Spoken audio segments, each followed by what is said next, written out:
Man, screw this view. Let's get to the table. Oh man, welcome to the table, also known as a place that I barely use. Why are you looking at my table to be exact? Well, it's because I have this dead thing. Oh man, oh it is hard to open. This is my former 2020 Intel MacBook Pro with 4 Thunderbolt 3 ports.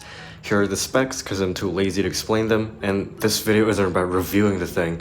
Instead, I want to try and replace the keyboard of this laptop. This is the keyboard module and the keyboard backlight module for this particular MacBook. Why? Well, it's because the keyboard in this thing is sad. The keys feel mushy. It feels really mushy and not as sharp as, like, I don't know. Here's my current MacBook that I'm using. This feels much more sharper to click, and this feels like there's water inside, and I don't like it. Some keys are falling off, like this return key. Yeah. And some keys are deciding to give up. For example, this shift key, if I press it at a certain spot, it won't register unless if I press it here, of course. The keyboard backlight of this thing is failing as well. You can see it here where half of the backlight still works and half of it failed. And it's a great opportunity too, since this laptop is dead anyway, and I don't have to worry about it being non-functional when I f something up. And I'm sure it's gonna be a painless repair. No. Apple riveted the keyboards down to the top case of the laptop ever since the first Retina MacBook Pros. So let's say you want to replace the keyboard to Apple.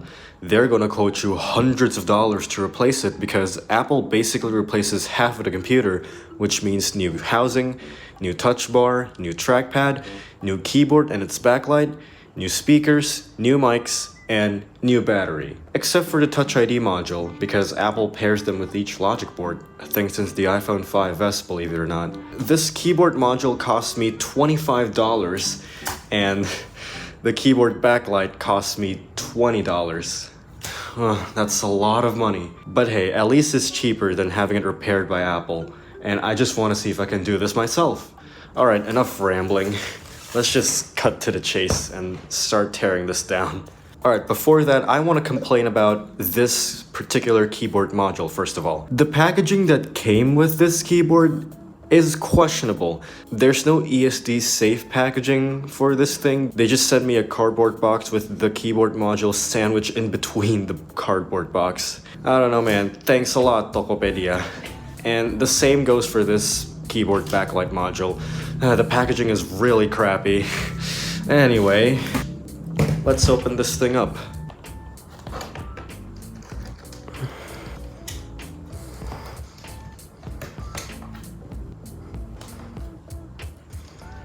Now usually after this I would bring up my suction cup and opening picks, but I lost the suction cup, so an alternative way that I usually like to do is by utilizing my fingernails. I'm sorry I haven't cut these, I know I'm disgusting, but it's a great opportunity because I can actually open this laptop up without using metal tools, which is something that I don't want to do.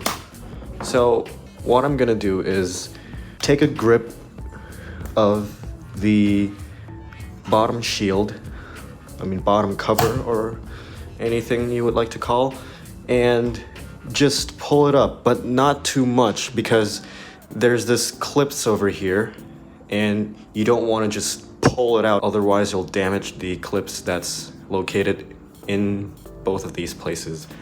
Same thing for the other side, so you just want to take a grip and just peel it off. There we go. And after that, you can push this, and just like that, it's now opened. Anyway, here's another proof that this laptop is dead. Let me give it charger. We're gonna leave it here for about 5 minutes because the battery of this thing is dead, and I want to make sure that the battery is actually charged so we can see if this laptop is actually dead or not. Boop.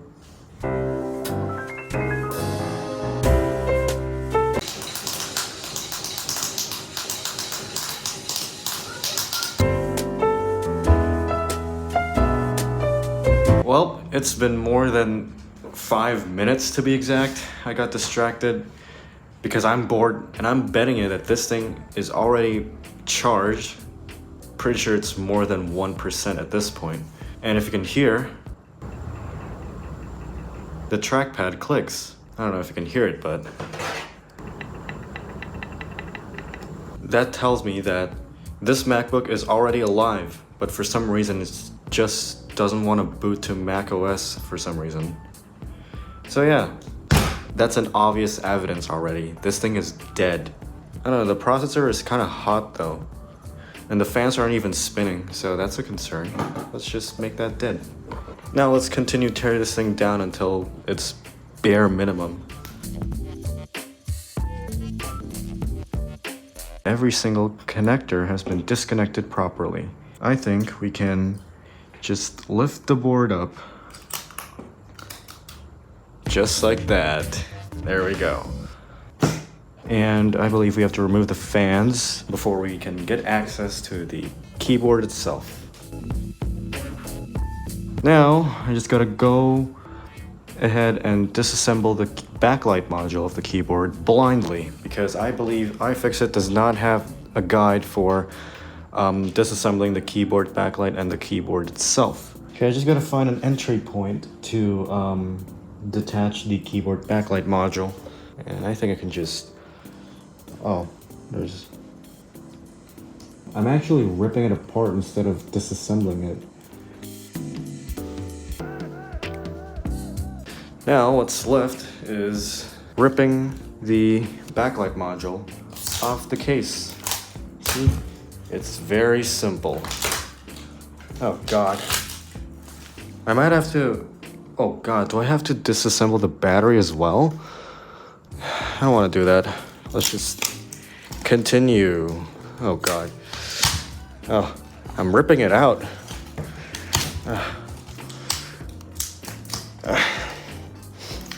Oh god, it's really dusty.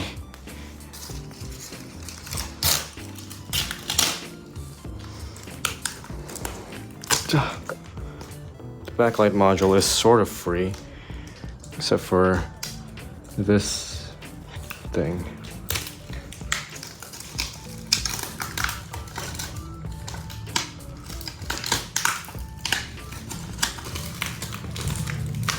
Oh god, the dust is irritating me. And I also have to find out how to actually get rid of this. Oh, I believe that these are hidden.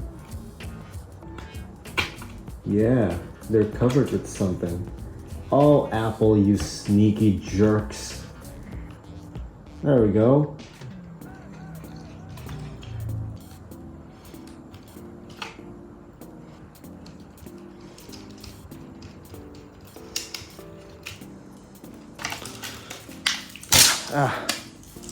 There we go. The rest of it.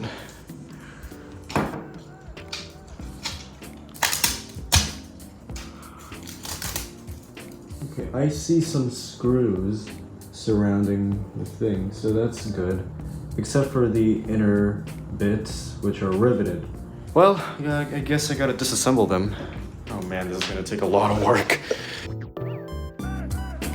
Oh. I hit a roadblock. I might actually have to disassemble the battery. Well, that bit will be included in another video, but for this video, I'm just gonna skip through the process because the battery removal process will be in another video. Well, see you later then, I guess. Anyway, we're back, and the batteries have been removed. Thankfully. Now, after I've removed the battery, what should I do?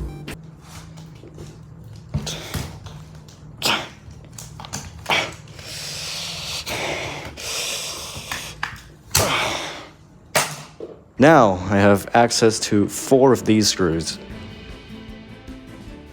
Okay, I've made sure that all screws are unfastened, and I believe I can just take the keyboard out.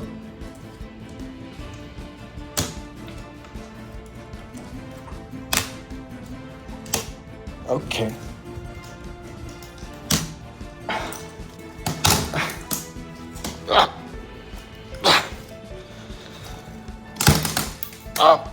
God.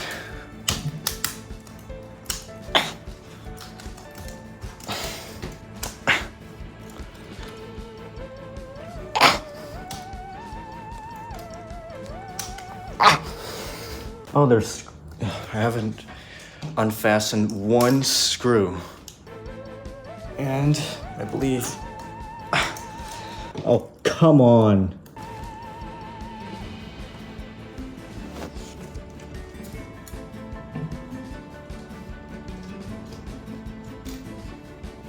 Okay, now I can believe that. Just get off.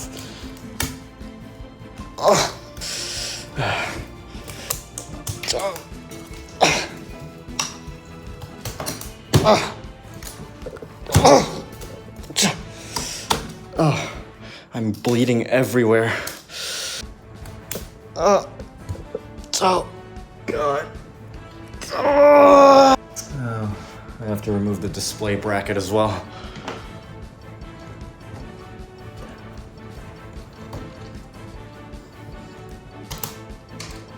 And I believe we are winning, boys.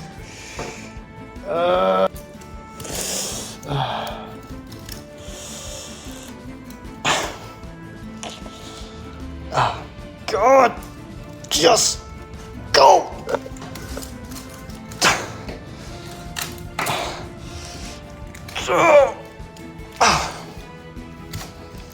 Oh God, I don't have gloves, but oh God, that bleed is massive. I've been bitten by the MacBook violently, and now I must attack it with violence. I didn't know I have to do this, but I think I have to disassemble the display as well. There we go. And now I can see the other screws. That's why it's been preventing me from disassembling it. See, these two, those are the screws that you have to take off. So let's just do that exact thing. And now I believe I can just, yeah. Hooray! The keyboard module is free. Alright, now that we've got this piece of shit settled, I think we need to take care of the leftover rivets, because I can still feel that they're over here, and the fact that the rivets are sitting over the functioning keyboard module bothers me. So, what I have to do is knock these rivets off by using like a flathead screwdriver and just cut those away. Okay, so I think I found a better approach of doing this. So by leaning the case itself to the wall, I think I might be able to do this much more easier. So, okay, here we go.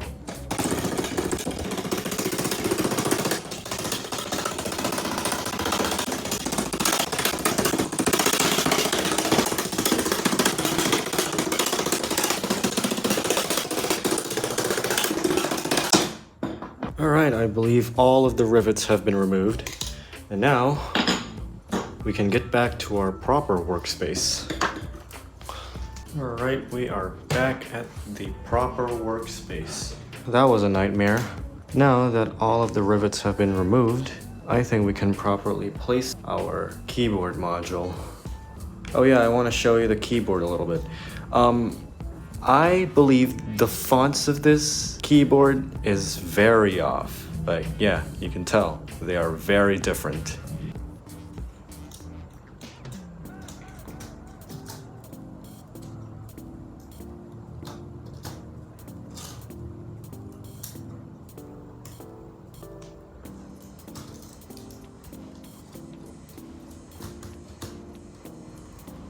Okay, there we go. Now we can properly screw all of these screws back in. Oh God.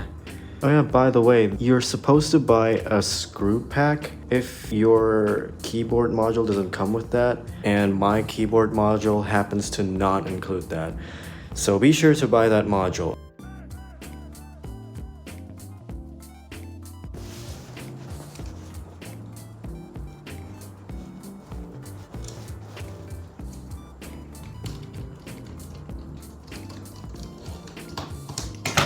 Okay, now let us assemble the keyboard backlight.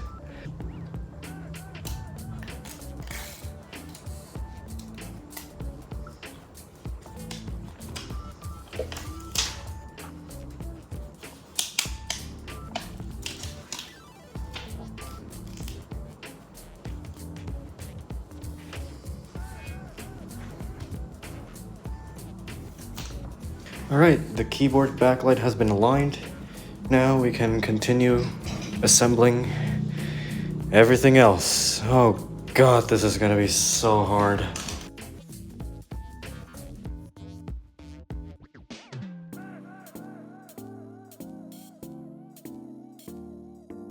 Okay, now what we can do is close the MacBook.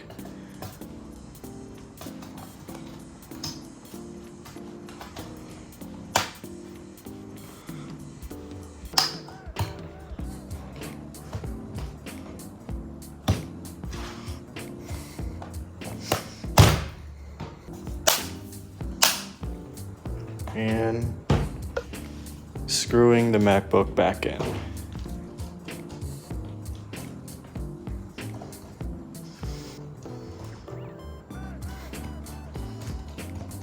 Okay. Okay, so they sound weird. They sound a bit different. I mean, hey, the keyboard works fine without actually having to screw them back on, but now you have this weird indent. So the keyboard doesn't look stable, but rather the middle part is a bit more flushed down compared to the rest, but it's still usable at least. Alright, so yeah, that's it then. So the answer is replacing the keyboard on one of these MacBooks is risky, hard, and painful. Yeah, I have nothing else to say other than thanks for watching, I suppose.